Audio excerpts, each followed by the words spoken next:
MacBook Pro microphone. All right. Yeah, I want to save this. Hello? Can you now hear? Are we good now? Okay. Check, check. Video check. Audio check. Check, check. 1, 2. There you go. Yes, we are now live. Yes. We got Pineapple. We got Pineapple Head 555 on. We got Flying Bear. Yes. Hello, everyone. This is it. This is our final stream of season number 8.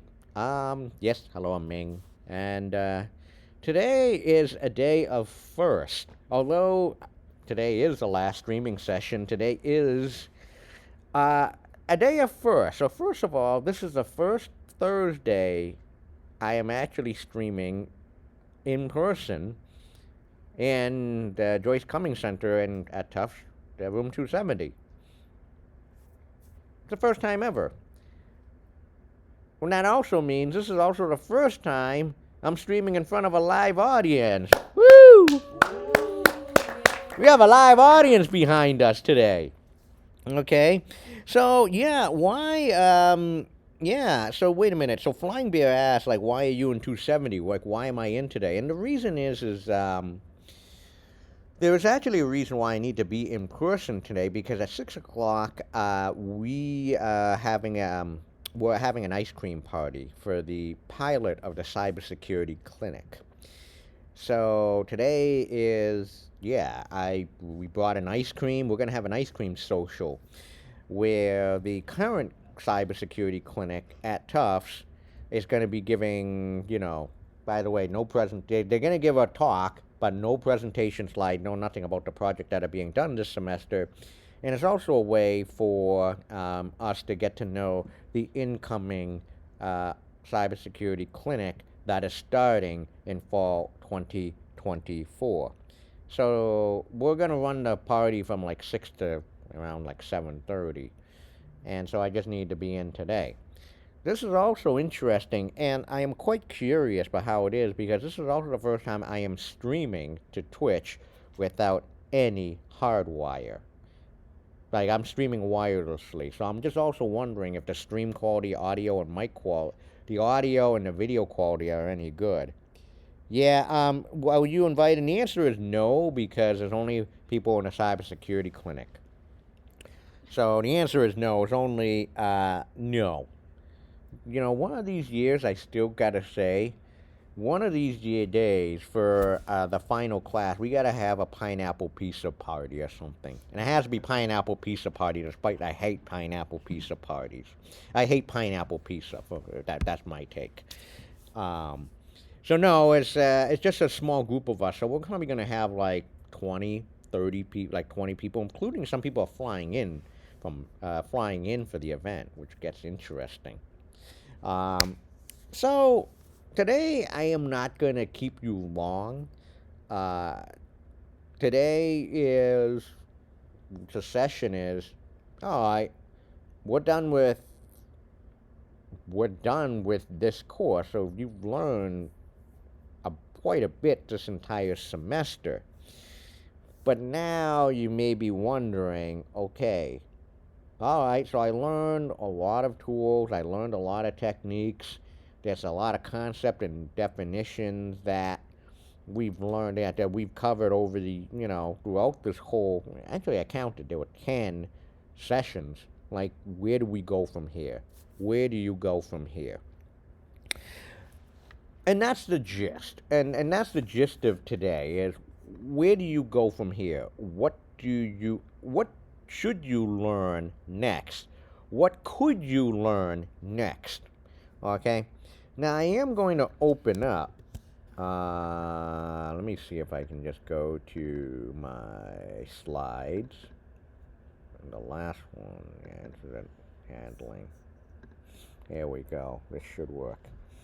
I still got the chat running. I'm just, instead of having an iPad in front of me, I will actually. It is weird to actually see like a big screen in front of me, a big screen, a phone in front of me, and I'm actually seeing a live stream of what's going on. So this is the first time it's kind of weird, but now it's like really, really, really clear. Um, is really, really clear that, yeah, there's at least like a 30-second delay between the stream and I'm speaking. So, where I left off the last time is incident handling. Incident handling is a really general and broad term, and what it means really is it's logistics of communication, coordination, planning in order to resolve an incident in a calm and effective manner. So, incident handling is a very broad term.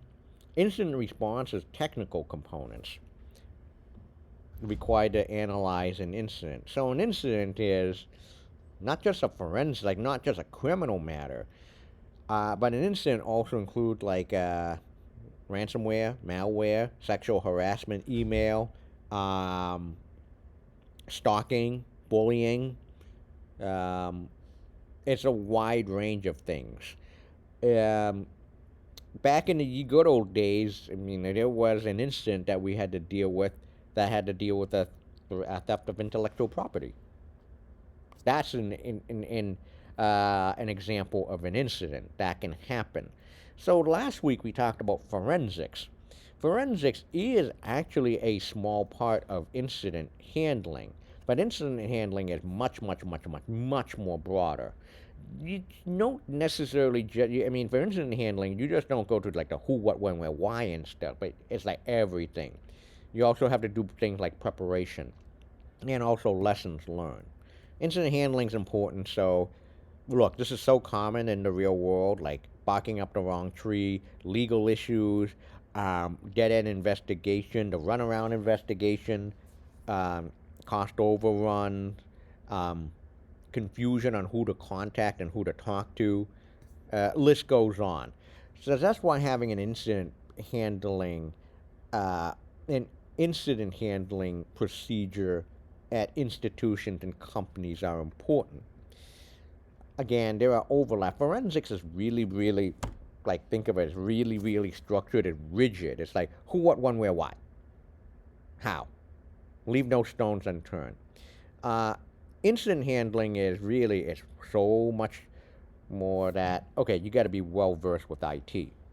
But you may be wondering, like, why the hell, whoa, whoa, whoa, whoa, whoa, why am I talking about incident handling and forensics now when today is supposed to be about um, where do we go from here? There is a tie in. You see, I at one point was a certified incident handler from 2007 to 2011. Um, and I took this course. I took the SANS Institute's um, what is called the SEC 504 class, Hacker Tool, Techniques, Exploits, and Incident Handling. Yeah, I'll bring that up right now.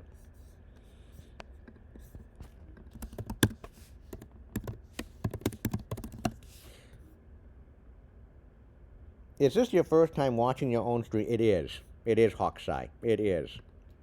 It really is. Hey, I wonder if I can do this. Can I still do the copy and paste thing?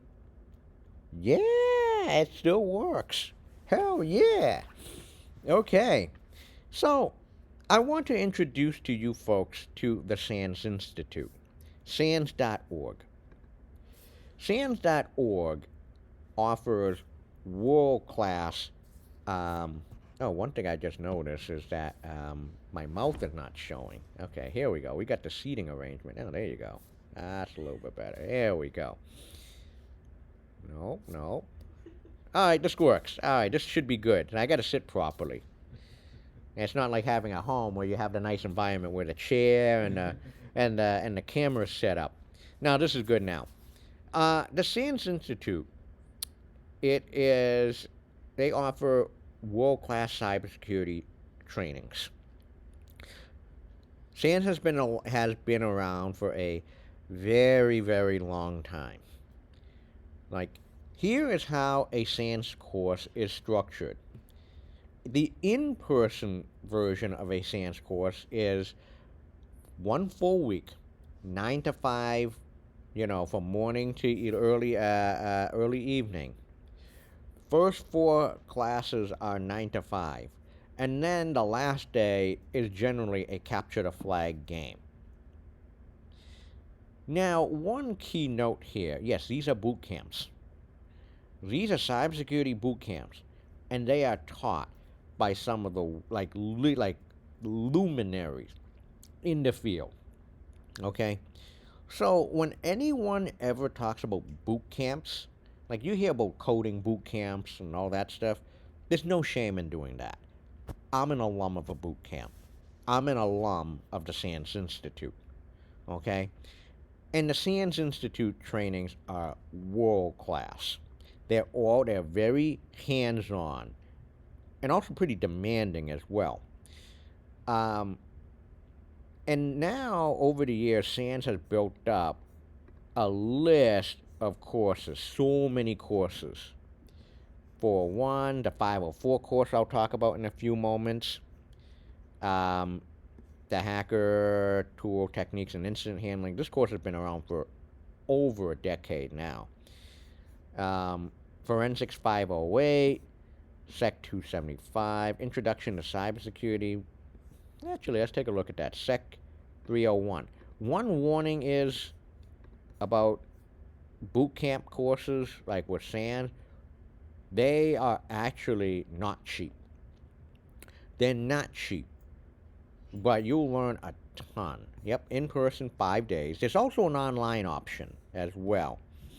So let's take a look at the SANS 301 course, the Introduction to Cybersecurity, which essentially is, I wonder, are you new to cybersecurity, need the fundamentals? Are you bombarded by the technical comp, yada, yada, yada, yada, yada, yada. Okay, so now it actually even delves into AI and IoT, business takeaways. You will be able to, yada, yada, yada, technical term, TCP IP, TCP, principle of least privilege, understanding confidentiality, integrity, and availability. Hey, haven't you heard of that before? Yeah, haven't you heard of that before? Hey, wait a minute. How about this? Understanding the command line interface, both Windows and Linux. Haven't you done that before? How about this one? Grasp basic cryptographic principles, processes, procedures, and application. Implement cryptography tool. AI. Analyze network traffic using a popular Wireshark tool. Have we done that before? Set file permissions on a Linux system. Okay. Understand different types of malware. Yeah, we kind of did that. Difference between the surface web, deep web, dark web, system hardening. Okay, to actually go deeper, the cybersecurity foundations is,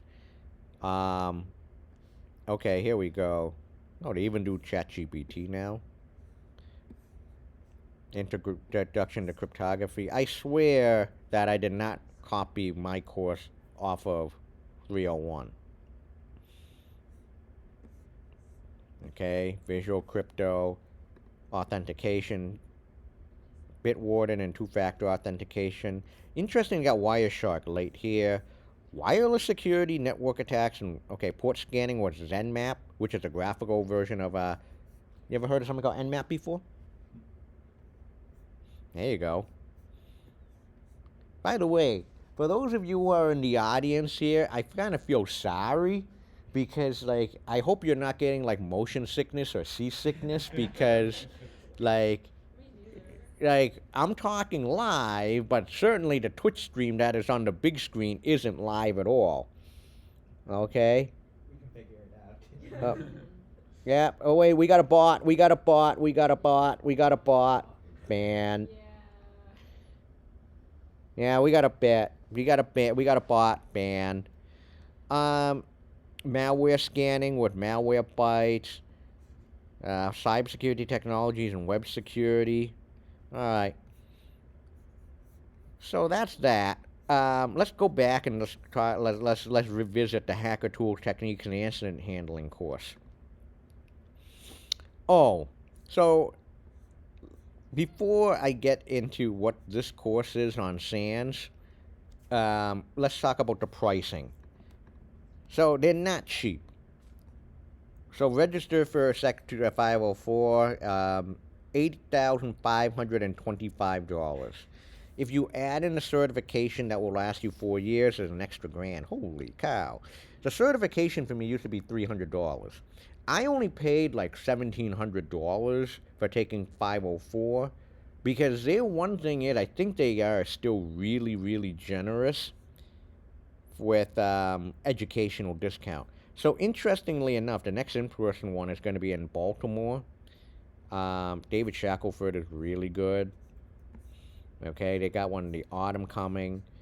Um, yeah. Hey, by the way, does anyone know how much it costs to take a course at Tufts these days? Is it? It's roughly the same amount, isn't it?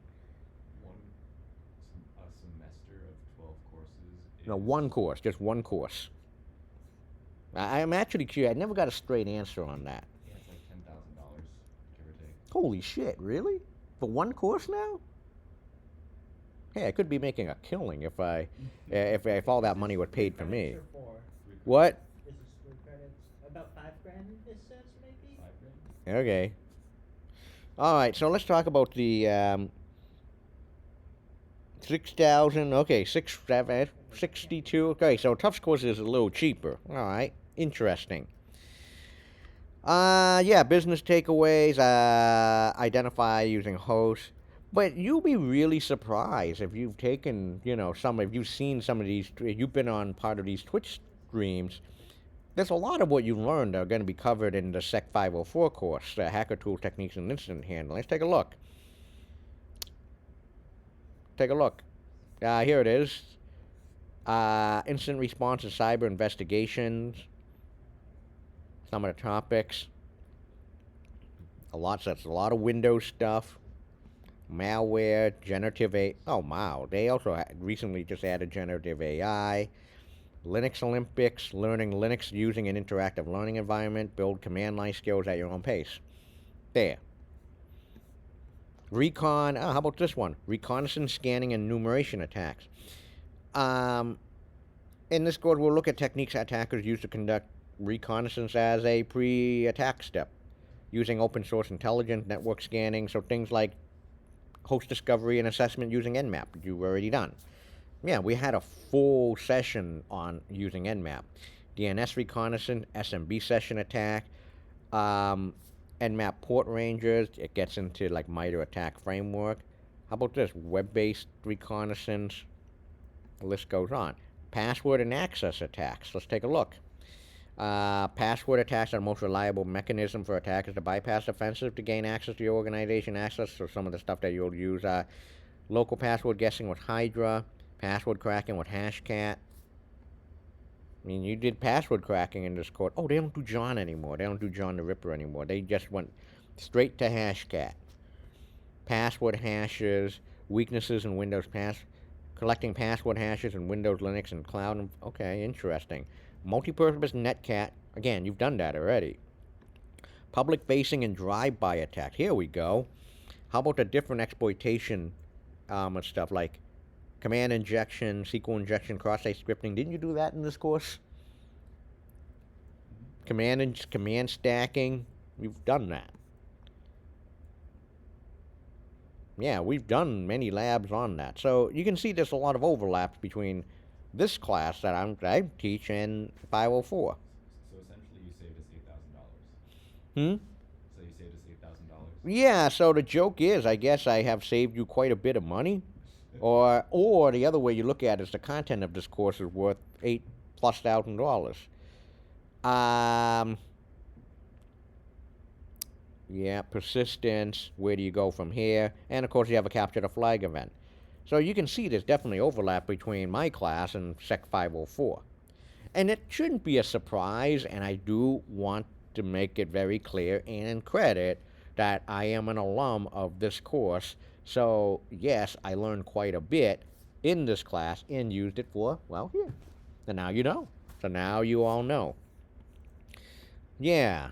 A number of former students have taken Forensics 508, which is Advanced Incident Response and the Forensics. In fact, let me see if Winona's post is still available. No, she took the Forensics 610. And she won, and this is what you get when you win the Capture the Flag competition in Forensic 610. There's a scoreboard, and you get a nice challenge coin. You know, folks, apparently I learned this year a lot of people don't know what a challenge coin is. You know what a challenge coin is? You folks ever seen a challenge coin before? Yeah. It's a coin that's usually like in a metal of some sort, and it's like a medallion, and it's used for pride. It's very popular among the U.S. military. So, when you go out to meetings or conferences or to a bar, you know, if you see another fellow person, usually people will take out a challenge coin and say, "Oh, you're part of this branch too." Some people even say that if you actually are on the spot, you get called out, and you don't furnish a challenge coin, you have to pay the entire bill. Yeah. Yeah, someone has to make a profit. Yeah, indeed. I mean, that's unfortunately the world that we live in now. Um, is it Forensic 610? Yep, Forensic 610 is reverse engineering malware analysis tools and techniques. Who's teaching it these days? Lenny. Lenny is world class. And a number of former students have actually taken this course. And the pricing is still, I think it's still, yeah, $8,525. So the bad news is SANS Institute courses, there's a cost to them.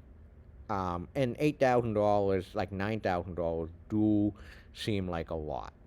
The good news is you go to boot camp, you learn a ton. You learn a ton.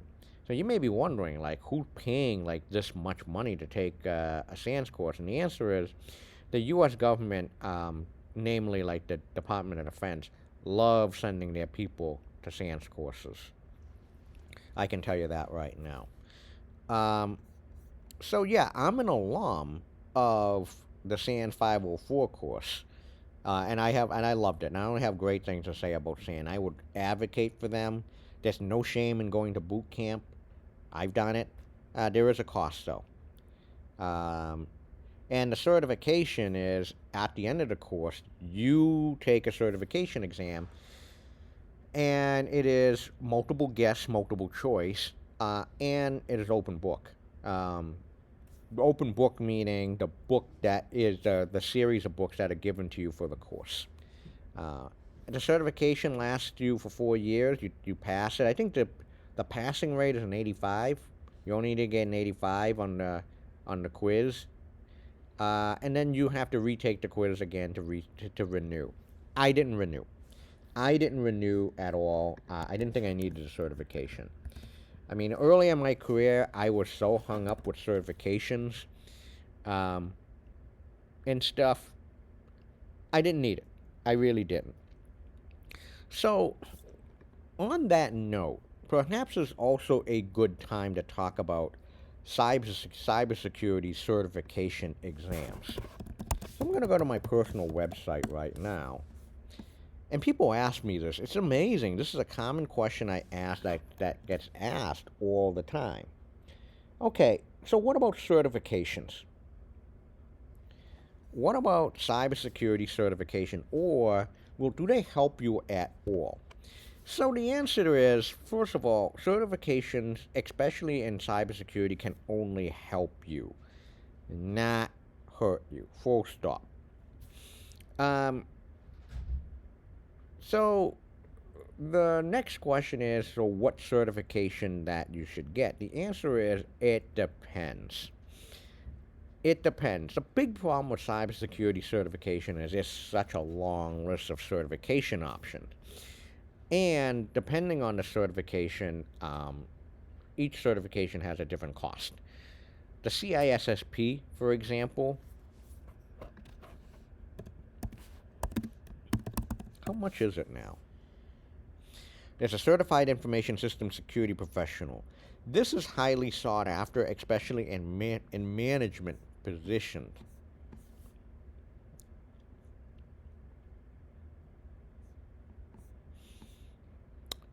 5 years of work experience needed, approved by the Department of Defense. 10 domains, or is it 8 now? Oh, 8 domains. What's the cost?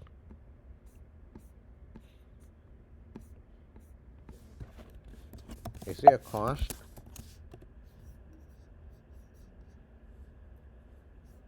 I can't find it, but it used to be $500. Like, it used to be like a lot of money. Can anyone find the cost?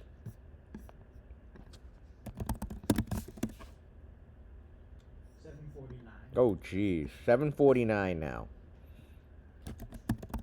The CISSP is $749 now. But what about renewal? Did they have? Okay, this is just the exam. Holy shit! So it used to be $500, so $749. Okay. So one problem with the CISSP exam is it's a very broad exam, and you are not asked to do anything hands-on. The exam is just a whole bunch of multiple choice questions. I remembered when I was 26, 27 years old, I mean, a question that kept on bugging me was, should I take the CISSP? I even got the training material. And then a friend said, asked me, do you need it? And that sold me out of it. There are a lot of different certifications out there. There's a lot of different certifications. There's Security Plus. Security Plus is much, much cheaper. So there are things that you need to consider in order to think about the certification option. Number one is, what can you afford? Number two is, well, do you need it? And number three is, what do you want to be certified in? Some certifications, such as the reverse engineering malware and the offensive security certified professional, the OSCP is like really hands on. The exam is you break into a lab infrastructure, like it's all hands on. It depends what you want to get certified in. I want to go do a search for OSCP right now, what the exam is like. OSCP is ethical hacking certification. Whoa. Do they have it anymore? Okay, there's pen testing, wireless. Okay, I don't. There used to be a general OSCP exam, but I guess not. I guess not. The OSCP is an ethical. Okay. So here's the thing. I know I have a number of former students that are getting Security Plus as we speak. It's the lowest cost option. So you may be wondering why they are getting a security certification. It's so people can treat them more seriously. That's the answer. I have friends who are female, and they have told me that getting a certification really helped them to get to where they are today. Because unfortunately, the industry is still like so male dominated. It's like this is one of the very few ways to really get in their face and say, yeah, I have a serious interest in security. So that helped. If you are working for the U.S. government, like the Department of Defense, sometimes a certification is required. And here is a table. What I'm going to load up is a list of. Oh, here we go. Why is this? Really? They didn't change this shit again on me, are we? I swear I changed the. I know I changed it.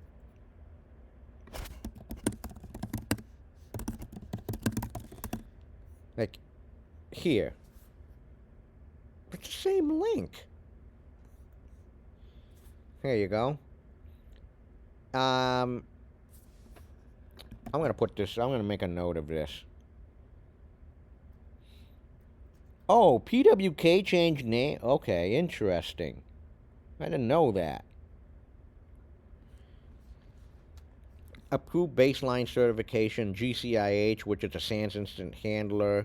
It's all over the place. CISSP. The certified ethical hacker, the CEH is okay. That's interesting. Pen Test Plus. The CISSP is definitely is the CISSP listed here? Should be. Yeah. Level 1, level 2. So quite a bit of alphabet soup for the military. So yeah, so a number of certification options out there. Again, when it comes to certification, it boils down to, can you afford a cert? What do you really need it? I mean, you can save a lot of money by not doing one. And also, what do you want to be certified in? I mean, if you have no idea, then you go for a general option. But if you have a real serious idea, um, like for example, malware, go for that.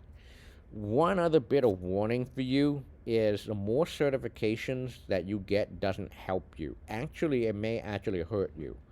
Because I've seen resumes that have like every security certification known to like known, and it's like a long, long list, and people balk at that.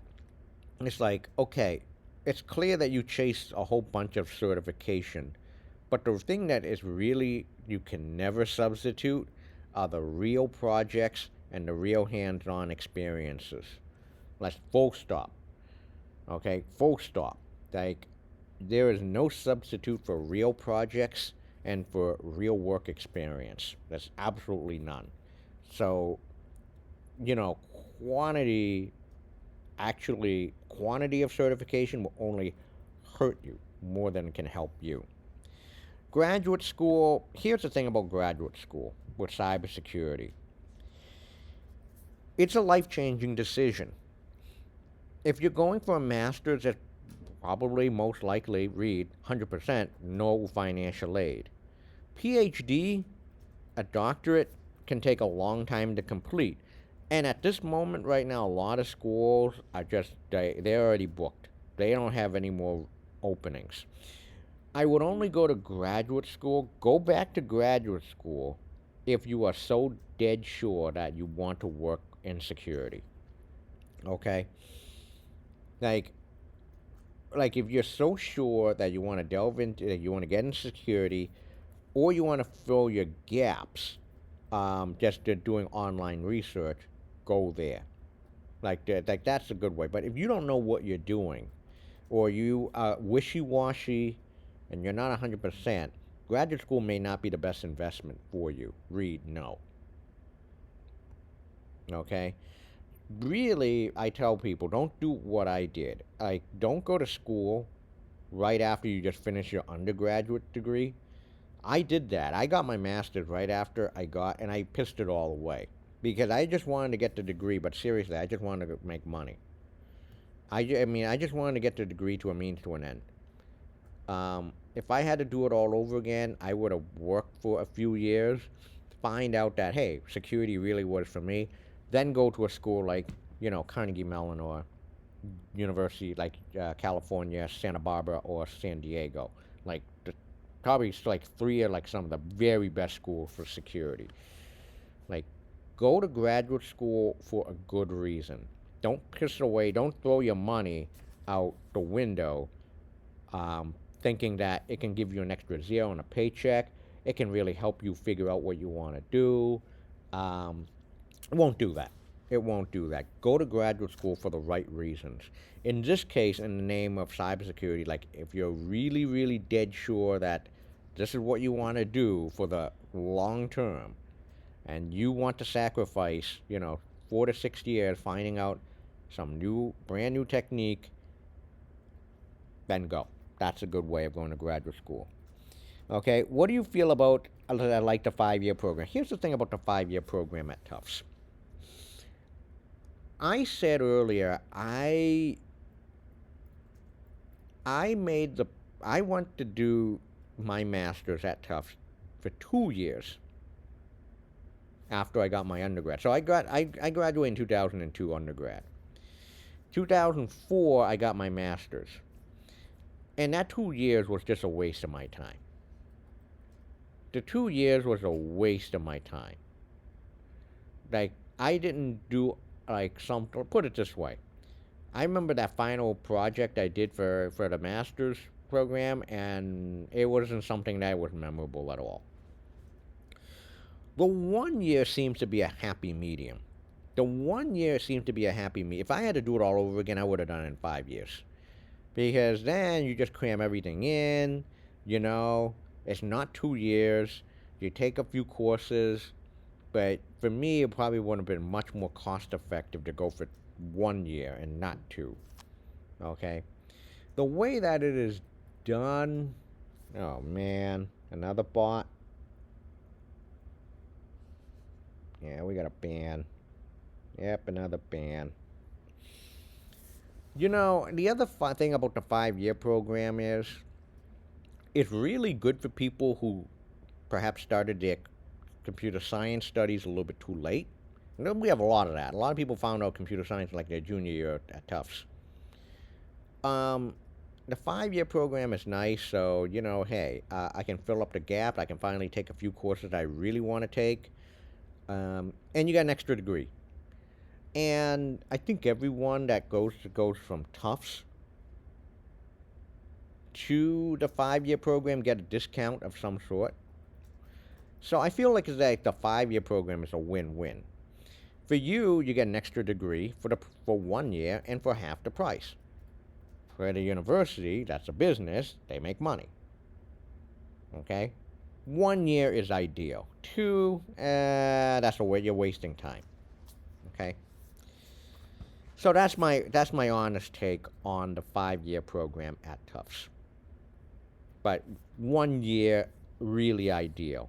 2 year, no. I did in two, it was a waste. That second year was like I had no idea what the like I don't even remember a damn thing. And I usually have a good recollection of what I did. Okay. So while we're on the topic of school right now, like what should you take? Like what should you do? What should you take immediately? So this is probably the easiest question for me to answer. If you are really, really interested in security and you see a future for yourself in security, the next two courses you should take, and I'm not changing mine, I never had changed my mind on this. I've never changed my mind on this. The two courses that you really got, I don't care where you went to school. I don't care where you went to Tufts, you go from, I don't care what school you went to. But the thing about security is you got to understand how things work. That's the core, that's the crux of security. Security is all about understanding how things work or lack thereof. You want to get a good grounding on the fundamentals. If you're really serious about cybersecurity and security, you know, your next course, if you haven't taken it already, you got to take operating systems. Got to take operating systems. And if you already taken operating system, take networking. Here's why. The way that this course is structured, the way I teach it, is that you learn a little bit about a lot. Okay, and one of the underlying messages, you know, takeaways of this course is understand how things work. Yeah, you learned a little bit about a lot in security, but you probably didn't like get into a deeper understanding of things. Networks is a good thing. I mean, you work with PCAPs and Wireshark, but how a pack is really constructed at a system level. Okay, that's where a network course will explain that to you. Okay, you work with what FTP servers, SSH servers, and stuff. Like how do you actually build a server? You actually do that in network, in C as well too. Um, Look, operating systems is your quintessential systems course, and cybersecurity is considered a systems area. Okay, you may never have the opportunity. You may never work with the Linux kernel or the Windows kernel you may never touch like work directly with the Windows kernel at Microsoft. You may actually come across like working with Linux kernel stuff. I mean, it is open source. But whatever happens, no matter what happens in the future, I don't care what kind of devices it is, your phone, your laptop. I'm looking at this room right now. The routers, the microphone that's probably bugged in this room, the cameras that are used for Zoom talks, and look at your home, like the Alexa, the doorbells, your refrigerators now, your coffee maker. Everything has an operating system. TVs, that's a really good example. Like everything has an operating system. Like you're never gonna maybe even build an operating system, but you have to understand how an operating system really works. Everything now has an operating system. Anything that has a CPU or a computer has an operating system. So you're always gonna use an operating system of some way, shape, or form. But there's some core concept that you gotta learn. So you gotta take networks next. Operating systems next. That's the reason why. Because no matter what you do, especially in tech, everything has an operating system. Networks, the funny thing I tell so many students do take networks right after security. And the one comment that I hear 99% of the times is, now I actually understand what we are talking about in security. Everyone says that when they take networks. And the funniest thing is also Fahad, every time I see him in the bathroom, yeah, a lot of security students are now in my networks class. I'm like, okay, thanks a lot. Okay. Very few schools have advanced cybersecurity courses. We used to have a reverse engineering course. We used to have offensive security. Very few schools have the luxury of having like a collection of cybersecurity courses. Very few. And that's fine. But here's the thing. That's for cybersecurity work like that, for content like that, seriously, like, even if you have the luxury to take those classes, you really got to take operating systems and networks, right? Like, next. Because you really is, there's always content out there on reverse engineering, like Malware Unicorns course. There's always content out there on web security. Again, I'll show you that next. But there are very, very few really good courses on operating systems and networks. So you got to take those next. I don't care what electives are out there for security, but you got to have operating systems and networks. Get those next. Okay. For things like reverse engineering, I'll show this again on Malware Unicorns reverse engineering course. That's free. Go to workshops, reverse engineering 101, start here. This is largely free. Also, I don't think I've introduced you all to this, Burp Suite. Burp Suite, Portswigger, they have the Web Security Academy. Here it is. I'm going to give a shout out to Portswigger and the Web Security Academy. This is free. Create an online account. And this is all free. Now, the Web Security Academy, all you're going to learn is just web security stuff. And now you have like, I actually may need to get online to do this. It's the Web LLM attacks. Take a look. I think I might want to do that starting next week. Yep, organizations are integrating large LLMs and yep. Retrieve data. Okay.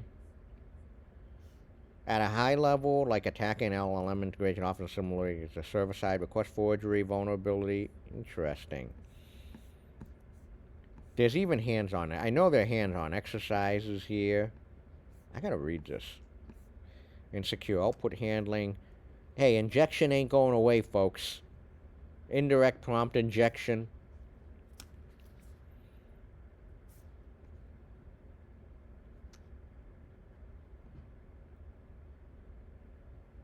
Oh, yeah. Training data poisoning. Yeah, I think we might have heard that a few times. Leaking sensitive training data. I got to read this next week. This is actually something I really want to do. Yeah. But there are so much, like the Web Security Academy. They have a NoSQL injection. I talked to Jumbo Code about that. Race condition. Here you go. You've done the SQL injection, cross-site scripting. Let's take a look at all the learning material. Let's go to all the labs. And this is all free. But this is, yeah, there you go. SQL injection, cross-site scripting. Why do you think Google actually spent so many resources on cross-site scripting? Cross-site request forgery, clickjacking, DOM-based vulnerabilities, XXE, HTTP request smuggling. Holy. Hey, operating system command injection. So these are all labs. That's all free for you. Just get an account for free. So there's a lot of these learning opportunities with cybersecurity that are available all over the place. Okay. Again, if you're in school right now or you're trying to go back to school, like gotta get a good grounding on the fundamentals like operating system and networks. Okay. So yeah, Cyber Mentor on YouTube. Like if you want to get into,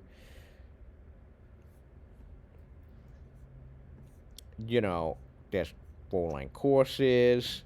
How I heard about the Cyber Mentor is he's always pops up on a Discord channel. Like people actually you know, Cyber Mentor is here. There's so many like free content here. But I'm gonna end today. I'm gonna end. Where do you go from here? As with this message. Now, one of the things, yeah, the malware unicorn course. Shit, you know what I just forgot? My water. I'm starting to feel dry. Yeah, Tam, here you go. Tam, here you go. Yeah. Hey, by the way, this is now you actually see how I actually run Discord and chat on home. Like, the only difference is the seat is a lot smaller and the table is, believe it or not, this table is not much bigger than, it's just a little bit smaller than what I got at home. I want to talk about a matter that is hardly ever talked about in. Are you graduating? Me? Yeah, you're graduating, right? You're gonna be you're not graduating? Are you not graduating? No? Shoot. Actually, Hope, shit, I didn't see you up there.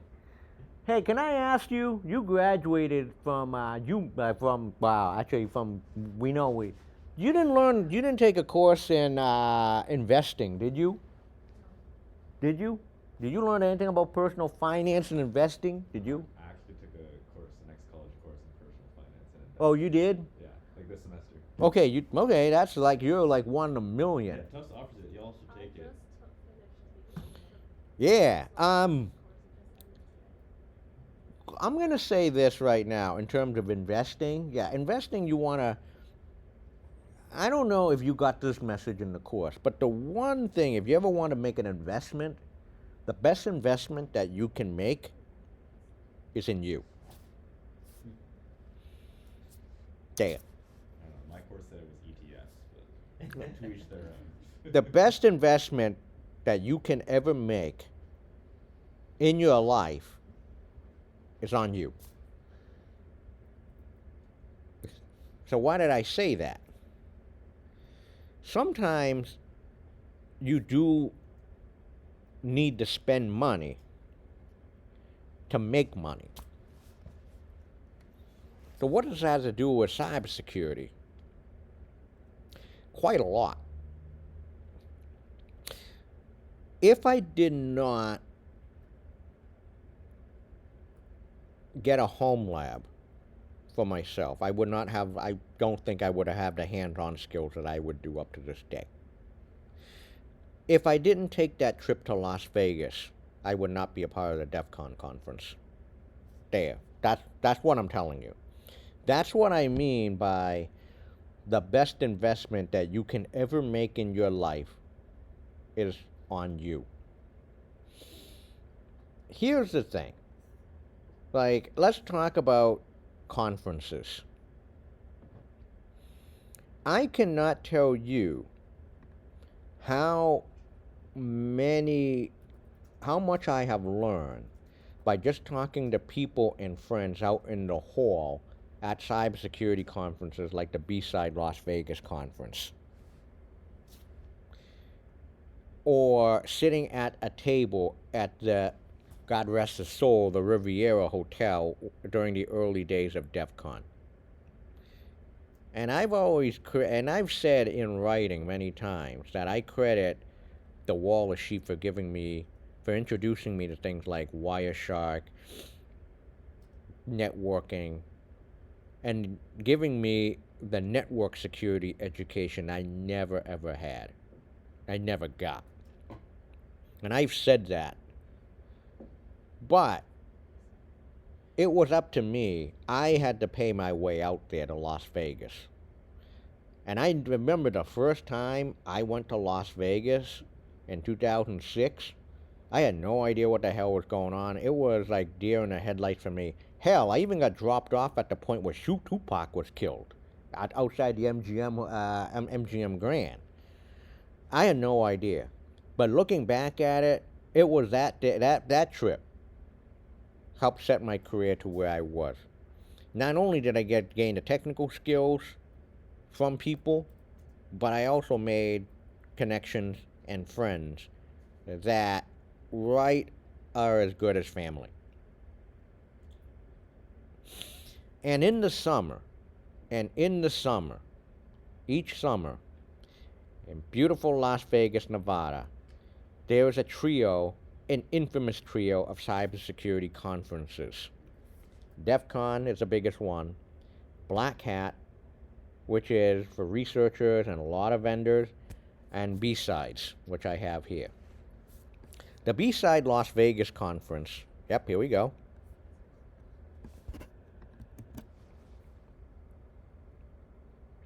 Now, I used to be a mentor for B-Side Las Vegas. I haven't been involved with B-Side for a while. And generally, I have good things to say. It's much more smaller and more grassroots of a conference. Okay? However, it's also a lot smaller, so it's not like an overwhelming 30,000 people mess that is DEF CON. Okay, it's a lot smaller, a lot more chill. There's a whole series of talk tracks. There's like some of the security luminaries show up at B-Sides. This capture the flag tournaments. There are career village. I advocate B-Sides Las Vegas to anyone who's starting out in security. It's definitely a good place to be, a good place to start out. And there are also B-Side conferences all over the world at different times. I know B-Side San Francisco is a big one. B-Side Austin, Texas is another one. And the one thing I would like to make a call out for is if you ever one day, and I strongly recommend, really are serious about your career, give a talk, give a presentation, be acclimated with the cybersecurity community. Getting accepted to a DEF CON talk can be career changing, or a Black Hat talk can be really career changing. It's also very daunting for the first time speakers. B-Side Las Vegas has a track called Proving Ground. It's a program that gives first-time speakers the opportunity to work with seasoned industry professionals to improve their public speaking skills, with the end goal of presenting their research on a global stage. Yes, B-Side is a global stage to people. All except the speakers will spend months working with an experienced mentor to talk about the project, the layout, the delivery. I used to be mentor for years. I'm no longer involved. COVID killed everything, you know. There's little changes in the program. If you need money, I think there was a wait. Is there and you get an extra conference badge, and I know there's some funding as well too. Like we give you. I know that you also get a scholarship if you need money. So good.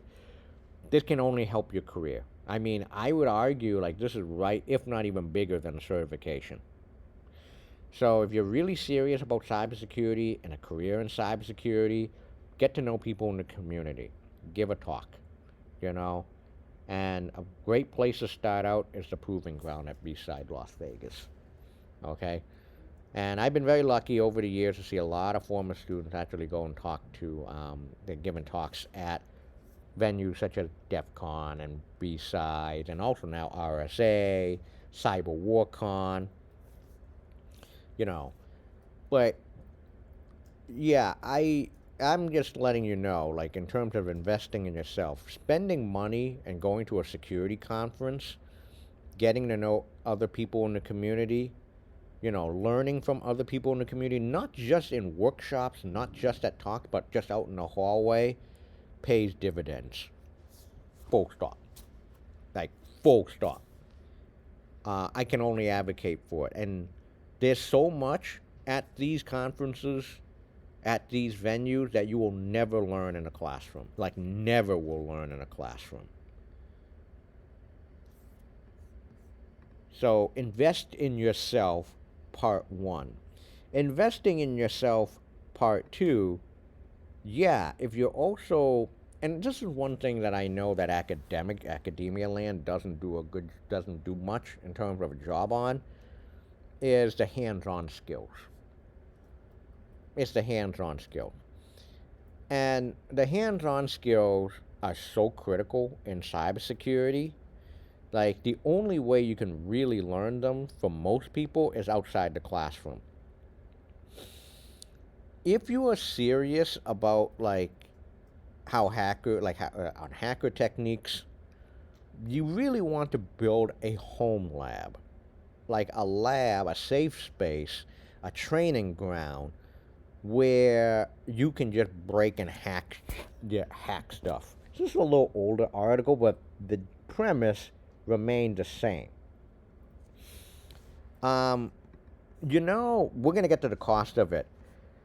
Here, look, this line is so important. Like, when I started learning, I didn't write this. So when I started learning cybersecurity, I quickly realized just by reading the books, the security material, and forums online, I cannot remember the concept I have learned from too long and what time they fade away.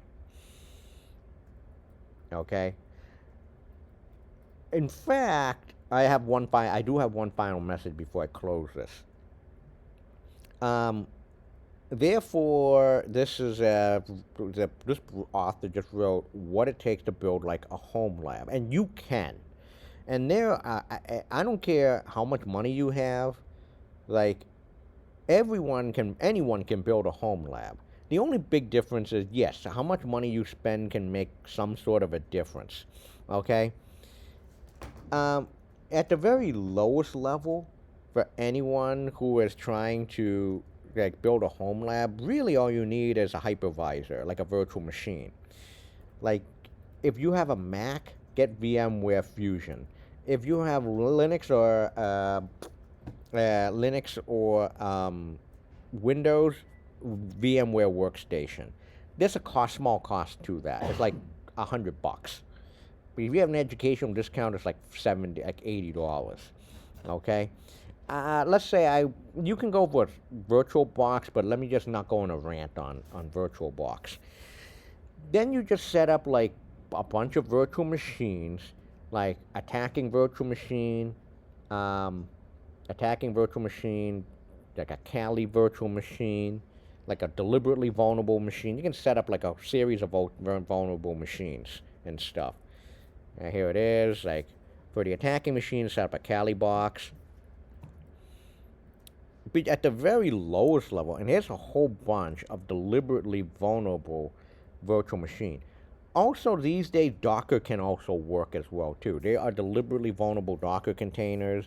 There are deliberately there's a version of Kali Linux for Docker. Yeah, but the whole point is you gotta have a way to develop and practice the hands-on skills. Okay, if you have a little more resources, like in money and stuff, you can buy your own server, like your own like home lab. I mean, there's a reason why. If you go to Reddit, go to the home lab sub. It's so popular. So people build home labs to learn, to play around with. Okay.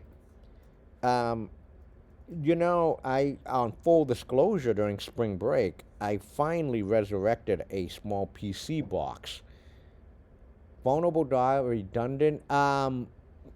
Yeah, that's haha very funny because there's some truth to that.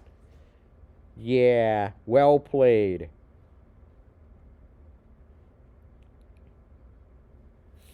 Yeah, like to stick to VMs for that reason. Okay. Um, you know what I did during spring break was I bought a cheap PC. Went to Amazon. It was like the first time. Yeah, here we go. I bought one of these cheap, like these B-Link, one of these B-Links. Yeah, it's like $329. Ooh, what's this one? Is this a 16? Yeah, this is good. 16 gigabyte ain't bad. SSD. But, oh, this is a Ryzen. Okay, that's fine. Um, and what I did with it, I just completely blew the machine away. I installed Proxmox on it. What Proxmox is I guess the most simplest way to explain what Proxmox is.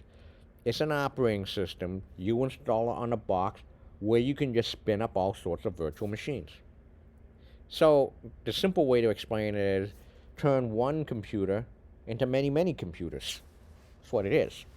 So I have Proxmox installed on it, and I have Metasploitable.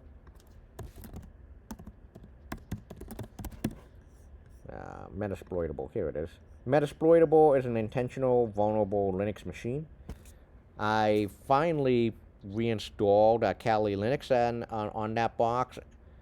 I have a developer Linux box on that account, but it's nice to have it's nice to have like a workspace where you can continue to learn and do stuff. And I just opened up a new virtual machine just for Docker containers. So it cost me seriously like $500. It cost me $500. One key note here is these days, people say, can you do that with a Raspberry Pi? And the answer is you can do that. But one thing I've found very interesting over the last few years is that there's been so many good PC options that have come out that they're so much more powerful than a Raspberry Pi that it's probably more cost effective to go with the mini PC boxes like a B-Link. Raspberry Pis are underpowered, generally speaking. They're only for like little projects, but nothing like a home lab where you can spin up like a whole bunch of virtual machines. So I had to spend money for that.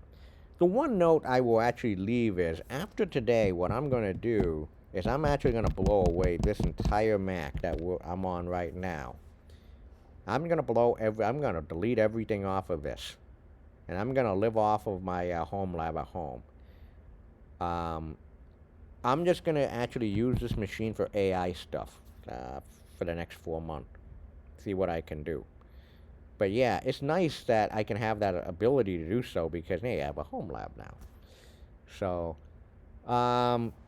what is it? That's huge. Gaming computer duals. That's great. Yep, those are. Yep. For those getting the home labbing, eBay. Yeah.